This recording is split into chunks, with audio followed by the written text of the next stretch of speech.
this is where it all began for me. I'm in El Mina slave dungeon in November 2018. I came here to see this firsthand. And oftentimes what people will say is, I've heard people say, I don't want to go to those dungeons. I don't want to go to a murder scene. I don't want to know. I don't want to be in those places. And I respect each person's opinion or position on that.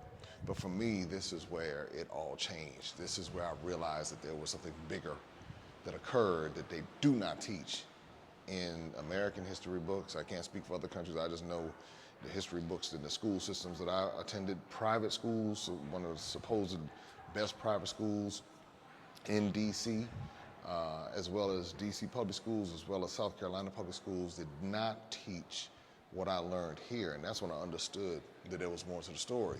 I know a whole lot of people with a whole lot of degrees that don't know the stuff that happened here firsthand. They've traveled all over the world, been to every continent other than this one. And that's by design.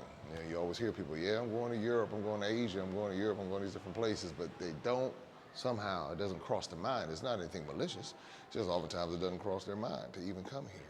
What this has done for me, the awakening began in this space, in this dungeon right here, in this place. And that's what I understood in that moment. I said, you know what? If I don't invest in myself and invest in my own education, I can't trust anyone else to do it for me. So coming here, every time I come here is something new. Every time I come here is something new. From smelling the gunpowder in the dungeons, in the female dungeons, to standing and looking at the ocean and the waves crashing. And then when I go back or I post something and I just hear the utter ignorance that will come from people who come from the same place I come from, but they've never been here, never seen it, never tasted it, never experienced it, but yet they're experts. And now what it's caused me to do is that if somebody's going to be an expert and they haven't been there, I have to call them to question some things. And not that everybody must travel in order to have a broad knowledge of something, but there's something that happens when you can allow your senses to see it, when you can filter it for yourself and you don't have to trust on someone else's interpretation or their perspective to be your only guide, when you can come and get that for yourself. And that's what has happened here. And that's why so many people come and say, wait a minute, I didn't know that. And that's why I'm talking to so many of our elders who say, no, they didn't teach us anything in school about Africa. If they did, it was something negative about Africa. It was some sort of bad thing about Africa. But yet you find all of everybody else, all the people from Europe and Asia are here on this continent of Africa with more than its 54 countries, and really those are artificial borders. But for the sake of understanding how diverse it is, that's an easy entry point for many people. But when you go to a micro level, you begin to understand the multiple languages within one of these countries, the multiple cultures within one of these countries. So all I can say is, I respect people saying they don't want to see it, but I just know what it did for me.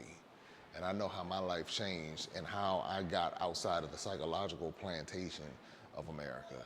And so is this a diss on my American ancestors, Black American ancestors who bled and died for our liberties and everything that we see? No, as a matter of fact, it honors them because they bled, died, and built so that we could have the freedoms to be able to come and travel and learn for ourselves and do the things that they weren't able to do. So we honor their legacy by taking advantage of everything that we have access to with that blue passport. And for so many of us, we're able to now access the green passport.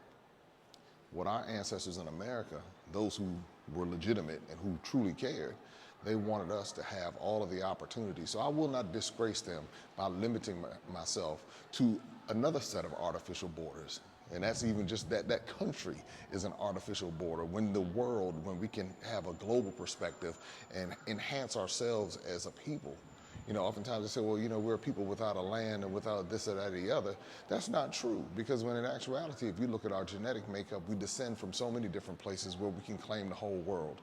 And if we understand it from a half glass full perspective versus a half glass empty perspective, we just might find ourselves accomplishing a few more things and what the limitations of an artificial border with an artificial culture and meaning from the standpoint of the American culture, with that culture that has robbed so much of the world and still robs to this day, when you're able to say, you know what, my ancestors bled and died, built this place, I'm not going to give up what they did. I'm not going to abandon what their sacrifices were. I'm going to expand upon their sacrifices. My ancestors in Africa lost loved ones in that horrific trade. But guess what? I'm going to come back and I'm going to bridge the gap. For some people, that's a little too much. They can't handle that. That might be a little too much for their offense meter. But for those who understand this global system, they understand the real power that we have when we can bridge these gaps and when we can operate strategically and intelligently. And that's what you see us doing here at Maximum Impact. So more on the way from Ghana, from Tanzania, from Egypt, from South Africa, from Senegal, from the Gambia, from Togo, from Benin, from Nigeria, from Cote d'Ivoire, all these different places, Sierra Leone, Ethiopia, Kenya, Seychelles, so much more on the way. Stick around and make sure that you hit that subscribe button, like, share, you know what to do. Till next time, take care.